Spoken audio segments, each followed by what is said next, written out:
Assalamualaikum Pak Agus. Bagaimana kabarnya hari ini Pak? Waalaikumsalam warahmatullahi wabarakatuh. Alhamdulillah sehat Pak Faza. Alhamdulillah. Gimana Pak Faza? Pak Faza Alhamdulillah. sehat? Alhamdulillah sehat juga Bapak. Iya, alhamdulillah. Oh ya Pak, nanti kita akan melakukan proses coaching. Pak Agus akan melakukan proses coaching ya kalau nggak salah hari ini. Iya betul sekali Pak. Saya akan melaksanakan coaching dengan Bu Cuci nantinya. Oke, oke. Oke. Sebelum melakukan proses coaching Pak, ada beberapa pertanyaan Pak yang boleh saya tanyakan. Boleh nggak Pak ini? Oh boleh, monggo. Dengan senang hati Pak. Ini juga untuk kelancaran sekaligus kesempurnaan proses coaching saya nanti Pak. Baik, Monggo. baik, baik. Jadi gini Pak, nanti pada saat coaching antara coach dan coachee akan saya amati, ya. Kemudian Oke. akan saya nilai sesuai dengan ini Pak, rubrik penilaian coaching Pak.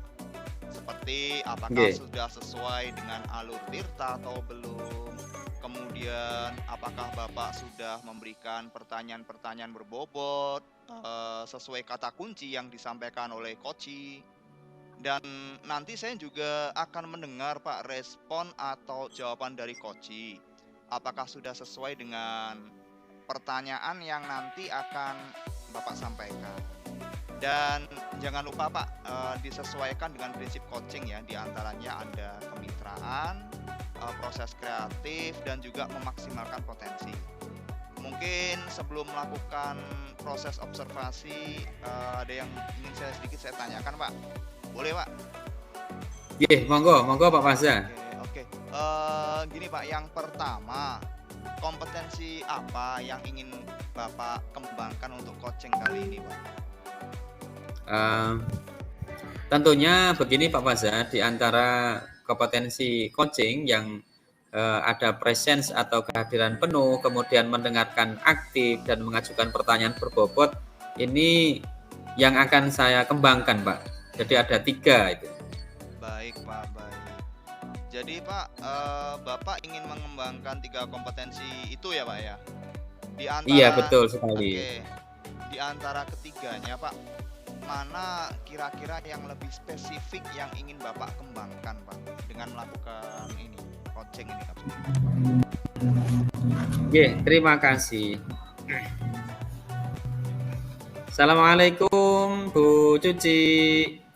Waalaikumsalam warahmatullahi wabarakatuh, Pak Agus. Oke, gimana kabarnya Bu Cuci hari ini? Alhamdulillah hari ini saya sehat. Bagaimana kabar Bapak Agus? Alhamdulillah saya juga sehat sekali Bu Cuci. Keluarga sehat Bu Cuci? Alhamdulillah juga sehat Bapak. Alhamdulillah. Lama kita tidak ketemu ya Bu Cuci ya. Kita ketemu terakhir kemarin kira-kira 3 minggu yang lalu ya, saat kita loka bersama begitu. Loka 3, tepatnya di SMP 7 ya Bu Cuci ya. Ya betul, ya betul Pak. Ya kita terakhir ketemu waktu loka karya itu ya. Selebihnya kita ketemu waktu daring kegiatan PGP ini. Pak Agus, mumpung ini saya ketemu dengan Pak Agus, sebenarnya ada yang ingin saya sharingkan dengan Bapak Agus. Apakah Pak Agus hari ini ada waktu? Monggo Bu Cuci, dengan senang hati seandainya nanti saya bisa membantu Bu Cuci. Nah ini alangkah lebih baik dan lebih senangnya saya Bu Cuci. Monggo, apa yang mau disampaikan? Ya, baik Pak Agus, ini saya itu mempunyai permasalahan di kelas saya terkait proses pembelajaran yang saya lakukan di kelas, demikian. Oke. Terkait dengan pembelajaran yang dilaksanakan di kelas. Berarti selama proses Ibu Cuci mengajar ya Bu ya? Betul. Oh, nggih. Kalau boleh tahu secara detail bagaimana Bu untuk proses yang menjadikan pikiran Bu Cuci tidak nyaman ini? Baik Pak Agus. Nah, dalam proses pembelajaran ini saya merasa proses pembelajaran saya itu kurang menarik dan kurang inovatif. Sehingga anak-anak itu ketika proses pembelajaran di tengah-tengah hanya berapa jam itu anak-anak semangatnya itu kurang sekali. sehingga berdampak sekali pada hasil pembelajaran. Ketika kita evaluasi itu nilai anak-anak itu memang kurang seperti itu, dan saya menyadari apakah ini dari sisi saya yang proses dari pembelajarannya itu kurang menarik seperti itu. Oh, ngaten. Berarti Bu Cici menyadari bahwa pembelajaran yang selama ini sudah dilakukan itu ternyata ketika dievaluasi nilai-nilai dari anak itu kurang memuaskan, begitu nggih? Betul Pak Agus. Nah, tadi juga Bu Cici menyampaikan, Bu Cici merasa bahwa pembelajaran yang selama ini dilakukan itu kurang bervariasi, kurang menarik, atau kurang bisa menantang di hati anak-anak, begitu nggih? Betul, iya. Kemudian kalau boleh tahu Bu Cici izin dulu, untuk hal-hal yang dilakukan selama proses pembelajaran Bu Cici itu bagaimana, Bu? Baik Pak Agus. Nah, dalam proses pembelajaran ini memang saya masih menggunakan pola atau metode pembelajaran yang ceramah itu memang terlalu dominan seperti itu. Kemudian saya juga memberikan penugasan sebetulnya seperti diskusi, kerja kelompok, kemudian siswa presentasi. Namun hal-hal yang saya sering lakukan itu ternyata juga kurang mendapat respon. Artinya anak-anak itu juga mulai menunjukkan dari aktivitas yang tidak semangat, kurang motivasi, dan ketika di akhir pembelajaran kita evaluasi pun nilai-nilainya juga tidak terlalu memuaskan dan maksimal seperti itu. Padahal yang dilakukan oleh Bu Cici itu juga sebenarnya sudah bervariasi, ada diskusi, ada penugasan, ada kerja kelompok dan lain sebagainya. Tapi tetap kurang memuaskan hasilnya, begitu nggih Bu Cici ya? Iya Pak Agus, karena mungkin saya ini kan mengajar di kelas 6 seperti itu. Nah, kelas 6 itu kan memang anaknya aktif-aktif ya gitu. Jadi gampang sekali bosan. Jadi saya menyadari bahwa karena pola pembelajaran saya itu hanya itu terus, sehingga anak-anak itu responnya itu juga kurang bagus, sehingga mengakibatkan dan dampak dari hasil proses pembelajaran juga yang kurang maksimal. Seperti itu. Jadi Bu Cici itu mengajar di kelas 6 yang secara emosional, secara psikologi mereka itu sudah lebih menginjak ke usia remaja, Bu Cici nggih. Mau SMP. Kalau anak-anak ya katakanlah masa-masa peralihan, masa transisi begitu, sehingga lebih aktif begitu baik fisik ataupun secara akademis nggih. Tetapi apa yang dimiliki oleh mereka itu masih belum seperti yang diharapkan oleh Bu Cici terkait dengan hasil pembelajaran. Begitu ya Bu Cici ya? Ya, betul Pak Agus. Iya. Nah, kemudian setelah Bu Cici menceritakan yang demikian ini, pembelajarannya sudah didesain, sudah direncanakan dengan baik, kemudian masih dirasa kurang hasilnya. Kira-kira menurut Bu Cici ini apa yang harus dilakukan oleh Bu Cici? Ada nggak solusinya?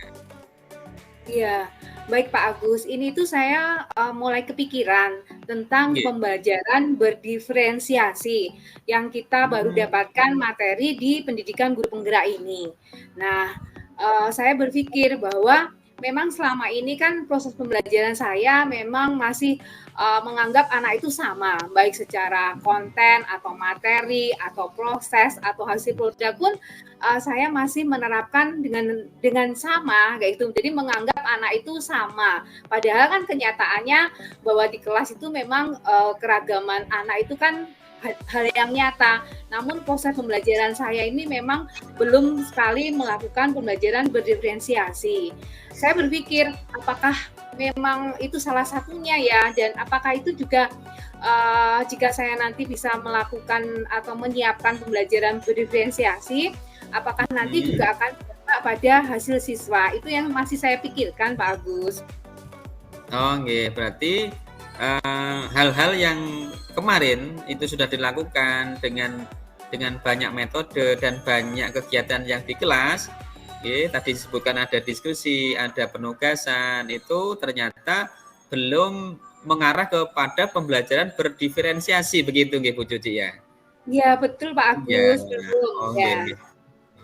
Nah, kemudian untuk selanjutnya Bu Cuci, kalau Bu Cuci sekarang sudah menyadari pembelajaran yang dilakukan selama ini belum mengarah sepenuhnya untuk pemenuhan kebutuhan belajar anak, belum melakukan diferensiasi dalam pembelajaran, untuk ke depan itu seperti apa? Karena sudah sadar begitu. Ya, baik Pak Agus. Memang pembelajaran berdiferensiasi ini merupakan materi yang baru di sekolah kami. Saya pun ingin menyampaikan kepada Ibu Kepala Sekolah, nanti ada waktu untuk kami bisa proses diseminasi kepada teman-teman, sehingga nanti ke depannya saya bisa sharing-sharing dengan rekan sejawat di kelas untuk menerapkan pembelajaran berdiferensiasi ini di sekolah, seperti itu. Rencana saya Pak Agus yang menjadi tantangan bagi saya ke depannya. Berarti ilmu yang sudah didapatkan oleh Bu Cuci tentang pembelajaran berdiferensiasi yang ini akan dilaksanakan, diterapkan pada siswa, itu juga nanti ditularkan kepada teman-teman di sekolah Bu Cuci, begitu ya?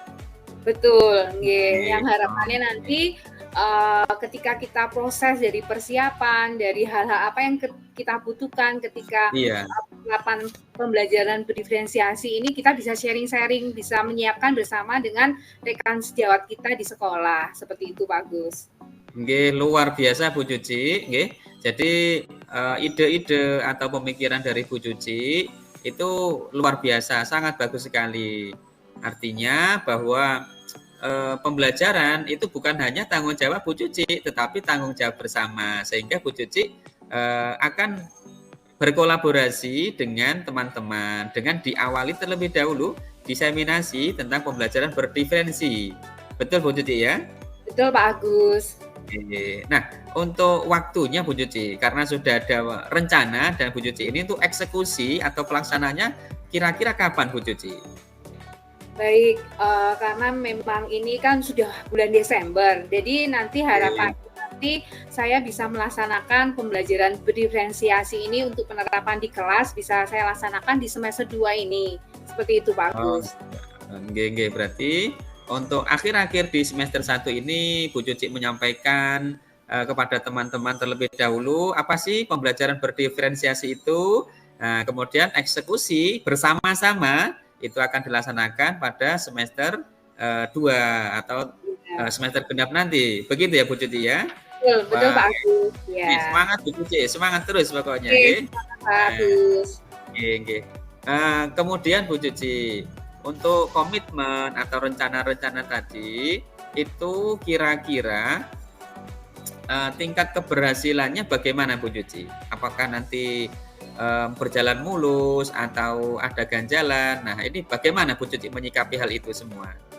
Ya baik, ini kan memang sesuatu yang baru dan hal yang tantangan bagi saya untuk belajar. Nah, ketika ada kendala atau hambatan atau apapun, nanti saya juga akan melibatkan stakeholder yang ada di sekolah. Artinya nanti saya akan komunikasikan dengan Ibu Kepala Sekolah terkait atasan saya di sekolah Pak Agus. Artinya sebagai pemberi motivasi bagi kami, bagi saya dan rekan-rekan guru di sekolah untuk kita belajar bersama untuk menerapkan pembelajaran berdiferensiasi ini di sekolah, seperti itu.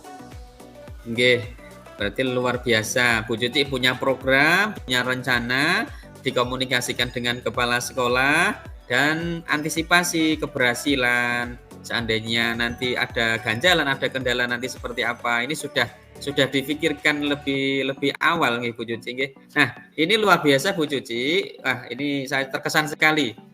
Terkesan sekali dengan semangat sekaligus apa yang menjadi angen-angen, dan tentunya semuanya akan muaranya adalah kualitas anak-anak ini menjadi lebih meningkat. Begitu ya Bu Cuci ya? Ya, betul Pak Agus. Luar biasa. Itu agar anak-anak ketika proses pembelajaran itu tidak bosan, tidak melakukan dengan tidak penuh semangat seperti itu, yang akhirnya kan juga berdampak pada hasil belajar anak-anak. Nah, ini saya untuk introspeksi diri, evaluasi diri, hal apa yang harus saya lakukan seperti itu. Luar biasa semangatnya Bu Cuci. Nah, barangkali dari hasil obrolan kita pada kesempatan kali ini Bu Cuci, nah dari program, dari angan-angan, ini ada lagi nggak kira-kira yang mau disampaikan kepada saya? Untuk sementara ini dulu ya Pak Agus. Saya ini tantangan bagi saya nanti untuk saya bisa diseminasi kepada teman-teman di rekan sejawat di akhir Desember ini. Kemudian untuk kami juga menyiapkan proses pembelajaran apa saja yang dibutuhkan ketika pembelajaran berdiferensiasi ini. Seperti itu. Jadi nanti kalau saya membutuhkan atau hal-hal yang saya mengalami kendala atau hambatan, saya bisa sharing-sharing lagi dengan Pak Agus ya. Wah, dengan senang hati Bu Cuci, dan saya berdoa semoga nanti semuanya berjalan lancar dan hasilnya juga memuaskan. Semangat Bu Cuci. Baik Pak Agus, semangat selalu. Ya, terima kasih Bu Cuci. Assalamualaikum warahmatullahi wabarakatuh. Ya, terima kasih Pak Agus waktunya. Wassalamualaikum warahmatullahi wabarakatuh. Bila hari ini saya sehat, bagaimana? Baik, luar biasa sekali Pak Agus. Bagaimana tadi Pak Agus hasil dari coachingnya? Sudah berjalan dengan baik? Alhamdulillah, menurut saya ini sudah berjalan sesuai dengan schedule Pak. Jadi sudah berjalan sesuai dengan paradigma coaching dan konsep inti coaching juga. Oke Pak. Sudah berjalan dengan sesuai alur tirta juga. Setelah tadi melakukan coaching ya, observasi bersama coach, ada sedikit pertanyaan nih Pak yang akan saya tanyakan ke Pak Agus Pak. Jadi, monggo, gimana Pak? Ini Pak, apa saja yang sudah Bapak dapatkan pada saat coaching tadi terkait tentang ini Pak, indikator ketercapaian yang diinginkan? Nah, tadi saya menyampaikan tentang kompetensi yang saya prioritaskan, kemudian indikator keberhasilannya adalah saya bisa memantik, membuka pertanyaan berbobot, saya juga hadir dengan penuh. Nah ini menurut saya sudah melakukan itu, sehingga permasalahan yang dialami oleh Bu Cuci itu juga dengan pertanyaan-pertanyaan saya yang terbuka itu Bu Cuci bisa menyelesaikan, bisa keluar ide-idenya begitu Pak. Baik, bagus sekali. Pak Agus sudah berhasil ini ya melakukan proses coaching dengan memantik pertanyaan-pertanyaan berbobot dan lain sebagainya ya. Sudah luar biasa sekali ini. Tadi saya juga mendengar percakapan Bapak dengan coach ini, artinya Bapak juga sudah mendengarkan dengan penuh ini ya tadi.